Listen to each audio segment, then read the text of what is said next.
Hi friends, నమస్తే. ఇది Kodak T210 tripod. దీన్ని నేను అమెజాన్లో ఆర్డర్ చేసి తెప్పించడం జరిగింది. దీని గురించి ఇప్పుడు నేను కంప్లీట్ రివ్యూ చేయబోతున్నాను. ఇది ఎలా ఉంది, దీన్ని మనం తీసుకోవచ్చా లేదా అనేది. ఇది 150 సెంటీమీటర్స్ హైట్ వరకు మనం ఎక్స్పాండ్ చేసుకోగలిగే ట్రైప్యాడ్. ఈ విధంగా 3 సెక్షన్స్ ఉంటాయి దీనికి. ఈ 3 సెక్షన్స్ ద్వారా మనం ఎక్స్పాండ్ చేసుకోవచ్చు. అదేవిధంగా ఇది దీని మ్యాక్సిమం హైట్, నా హైట్ 5'11", నాకు ఇది భుజాల కంటే కొంచెం పైకి వచ్చింది. ఈ విధంగా దీన్ని రొటేట్ చేసుకోవచ్చు. క్వాలిటీ అయితే బాగానే ఉంది. ఇక్కడ ఒక హుక్ ఉంది, ఆ హుక్కి మనం ఇలాంటి బ్యాగ్స్ ఏమైనా తగిలించుకోవచ్చు. ఇది దీని మ్యాక్సిమం హైట్ అయితే ఓకే, బాగుంది. ఇది ఒకసారి మనం అన్బాక్సింగ్ చేసి దీని యొక్క ప్రతి పార్ట్ గురించి ఒకసారి చూద్దాం.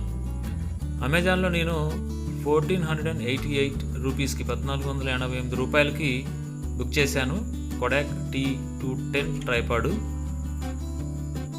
1500 లోపు ఇది ఒక రకంగా చాలా మంచి ట్రైపాడ్ అని చెప్పుకోవచ్చు. దీన్ని మనం ఓపెన్ చేస్తే ఈ విధంగా ఉంటుంది దీని బాక్స్. ఈ బాక్స్ మీద మనకి కొడాక్ T210 ట్రైపాడ్ అని రాసింది. అదేవిధంగా ఇక్కడ దీని ఫీచర్స్ ఇచ్చాడు. స్ట్రాంగ్ డిజైన్ అని, light weight and easy to carry అని, 3 సెక్షన్స్ అని, అదేవిధంగా ఇక్కడ కంటెంట్స్ ఇచ్చారు. ఇక్కడ మీరు చూడొచ్చు 150 సెంటీమీటర్స్ వరకు ఉంటుంది. 3-వే పిన్ మూమెంట్ ఉంది. అదేవిధంగా 3 సెక్షన్ సపోర్ట్ ఉంది. స్మార్ట్ ఫోన్ హోల్డర్ కూడా వస్తుంది. దీని లోపల ఇది క్యారీ కేస్ ఇచ్చాడు. క్యారీ కేస్ ఇవ్వటం చాలా ఫెచ్చింగ్. మనకి క్యారీ కేస్ ఉండడం వల్ల ఈజీగా క్యారీ చేయొచ్చు. ఇది లోపల ఉన్నటువంటి ట్రైపాడ్. క్యారీ కేస్ కూడా మంచి క్వాలిటీ ఉంది. దీన్ని మనం వాడుకోవడానికి చాలా బాగుంది. ఒకసారి ట్రైపాడ్ని ఓపెన్ చేసినట్లయితే స్మార్ట్ ఫోన్ హోల్డర్ కూడా ఇవ్వటం జరిగింది. కొన్ని ట్రైపాడ్స్కి ఇవ్వరు, దీనికి స్మార్ట్ ఫోన్ హోల్డర్ ఇచ్చాడు. మంచి గ్రిప్ ఉండేటట్టుగా స్ట్రాంగ్గా ఉంది. ఇది మొబైల్ కింద పడిపోకుండా. అదేవిధంగా దీనికి ఒక కార్డ్ ఇచ్చాడు. ఇక్కడ మోడల్ నేము, హైట్ 150 సెంటీమీటర్స్ అని, వెయిట్ 1 kg వరకు ఉంటుందని. ఈ స్మార్ట్ ఫోన్ హోల్డర్లో మనం ఒకసారి ఫోన్ ఫిట్ చేసి చూద్దాం. ఫోన్ ఫిట్ చేస్తే ఇది గట్టిగా పట్టేసి ఉంది, పట్టడానికి ఎటువంటి అవకాశం లేదు. అదేవిధంగా దీన్ని ఈ లెంత్లో ఎక్స్పాండ్ అవుతుంది. దీన్ని ఈ విధంగా టైట్ చేసుకుంటే అది ఫిక్స్ అయిపోతుంది. దీన్ని ఒక్కసారి ఓపెన్ చేసి చూద్దాం. ఇది పైన ఒక క్యాప్ ఉంది, దీన్ని రిమూవ్ చేసి పై సెటప్ మొత్తాన్ని ఒక్కసారి తీసి చూపిస్తాను మీకు. దీన్ని ఎందుకు చూపిస్తున్నానో చెప్తాను మీకు. దీన్ని తీసినట్లయితే ఈ విధంగా వస్తుంది దీని పై సెటప్. ఇది మనకి రొటేషన్ కోసం ఈ స్క్రూని తిప్పుకోవడం జరుగుతుంది, అప్ అండ్ డౌన్. అదేవిధంగా రొటేషన్ కోసం దీన్ని లూజ్ చేయడం వల్ల మనం రొటేట్ చేసుకోవచ్చు, దానికి ఉపయోగపడతాయి ఇవి. అదేవిధంగా దీన్ని పై డోర్ ఓపెన్ చేసినట్లయితే ఇక్కడ మనం కెమెరాని కూడా ఫిట్ చేసుకోవచ్చు, లేదంటే డోర్ని ఈ విధంగా సెట్ చేసుకొని దాని మీద మొబైల్ని సెట్ చేసుకోవచ్చు. ఈ స్క్రూ లూజ్ చేయడం వల్ల దీన్ని మనం ఈ విధంగా డోర్ ఓపెన్ చేసుకొని కెమెరాని కావాల్సిన యాంగిల్లో పెట్టుకోవచ్చు. తర్వాత టైట్ చేసుకోవాలి. ఇది మనకి బ్యాలెన్సింగ్ కోసం ఇండికేటర్ ఇచ్చాడు.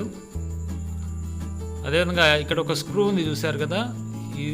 దీన్ని మనం కంప్లీట్గా తిప్పినట్లయితే ఆ నట్టు సెపరేట్ అయిపోయి కొంచెం మళ్ళీ మనం ఇబ్బంది పడాల్సి వస్తుంది, కాబట్టి పూర్తిగా తిప్పకూడదు. అదేవిధంగా ఈ రొటేషన్ చేసేదాన్ని కూడా పూర్తిగా తిప్పకూడదు. పూర్తిగా తిప్పకుండా కొంచెం లూజ్ చేసుకొని రొటేట్ చేసుకోవాలి. పూర్తిగా తిప్పినట్లయితే నట్టు సెపరేట్ అయిపోతుంది, మళ్ళీ మనం సెటప్ మొత్తం తీసి ఈ విధంగా ఫిట్ చేసుకోవాల్సి వస్తుంది. అందుకే నేను మీకు ఈ సెటప్ మొత్తాన్ని సెపరేట్ చేసి చూపించడం జరిగింది.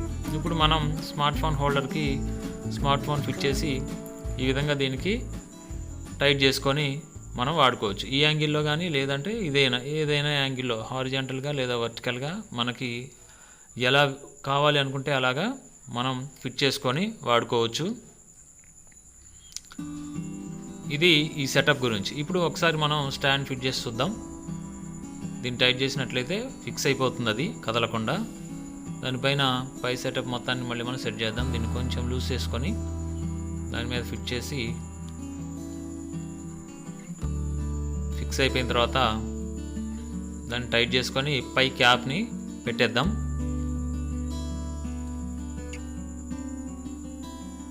ఇప్పుడు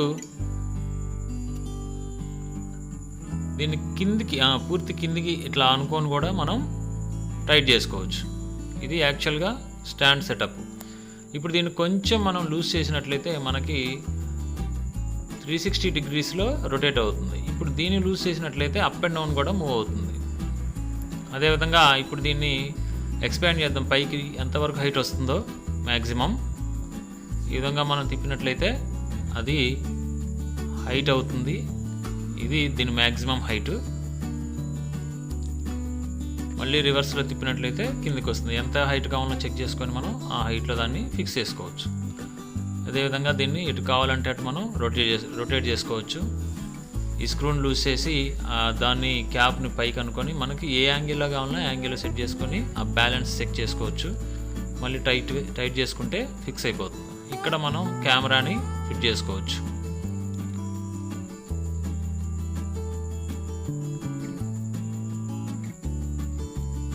తర్వాత దీనికి స్టాండ్ కరెక్ట్గా బ్యాలెన్స్డ్గా నిలబడిందో లేదో చెక్ చేయడానికి ఇక్కడ మనకి బబుల్ తోటి ఒక ఇండికేటర్ ఇచ్చాడు. ఒకవేళ స్టాండ్ కొంచెం తేడా ఉన్నట్లయితే మనకి ఆ బబుల్ అనేది సైడ్కి వెళ్ళిపోతుంది. స్టాండ్ కరెక్ట్గా నిల్చున్నప్పుడు మాత్రమే ఆ బబుల్ మిడిల్లోకి వస్తుంది. ఈ విధంగా చెక్ చేసుకోవచ్చు. ఓవరాల్గా చాలా బాగుంది ఫ్రెండ్స్. మీరు కావాలనుకుంటే కొనుక్కోవచ్చు.